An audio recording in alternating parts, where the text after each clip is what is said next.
Hello friends, welcome to Kathamba Samayal.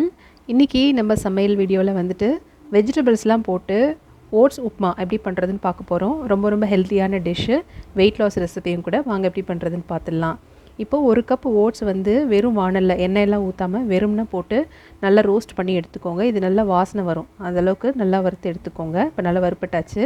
இது எடுத்ததுக்கு அப்புறமா அதே வாணல்ல 2 டீஸ்பூன் எண்ணெய், அதில் கொஞ்சமாக கடுகு, கொஞ்சம் சீரகம், 1 டீஸ்பூன் உளுத்தம்பருப்பு, 3 பச்சை மிளகாய், 1 இன்ச் அளவுக்கு இஞ்சி, கொஞ்சம் கருவேப்பிலை இதெல்லாம் போட்டு நல்லா வறுத்துக்கோங்க.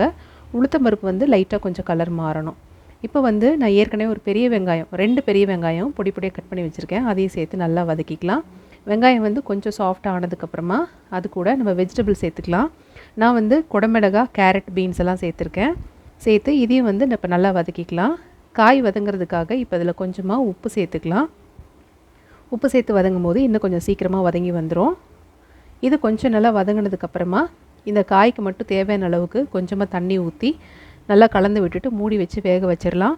இந்த தண்ணி எல்லாம் உறிஞ்சி வந்துடும் பாருங்கள். இப்போ தண்ணி நல்லா அப்சர்வ் பண்ணதுக்கப்புறமா நம்ம வறுத்து வச்சுருந்த ஓட்ஸை வந்து இதோட போட்டு நல்லா கலந்து விட்டுக்கலாம். இதுக்கு முன்னாடி வந்து காய்க்கு மட்டும் தான் நம்ம உப்பு சேர்த்துருக்கோம். அதனால் இப்போ இதெல்லாம் கலந்து விட்டுட்டு இந்த ஓட்ஸுக்கும் தேவையான அளவுக்கு உப்பு சேர்த்துக்கலாம். உப்பு சேர்த்து இந்த ஓட்ஸ் வேகிற அளவுக்கு தண்ணி ஊற்றி நல்லா கலந்து விட்டுக்கலாம். தண்ணி நிறையா ஊற்றிட வேண்டாம். நம்ம ஏற்கனவே ரோஸ்ட் பண்ணதுனால அதிலே நல்லா வெந்து வந்துடும். மசிக்காமல் லைட்டாக கிளறி விட்டாலே போதும். இப்போ அதை மூடி வச்சுட்டு ஒரு 3 நிமிஷம் கழித்து ஓப்பன் பண்ணி பார்த்தோன்னா நம்மளோட வெஜிடபிள் ஓட்ஸ் உப்மா ரெடி ஆகிடும். இதுக்கு மேலே ஃப்ரெஷ்ஷான கொத்தமல்லி தழைகளை தூவி விட்டுக்கிட்டோன்னா நம்மளோட சூப்பரான பிரேக்ஃபாஸ்ட் இல்லை டிஃபன், ஏன் மதியம் லஞ்சு கூட யூஸ் பண்ணலாம். ரொம்ப சிம்பிளான ரெசிபி தான். ஹெல்த்தியான ரெசிபியும் கூட. கண்டிப்பாக ட்ரை பண்ணிவிட்டு எப்படி இருக்குன்னு கமெண்ட்டில் போடுங்க. இன்னொரு வீடியோவில் பார்க்கலாம். தேங்க்யூ.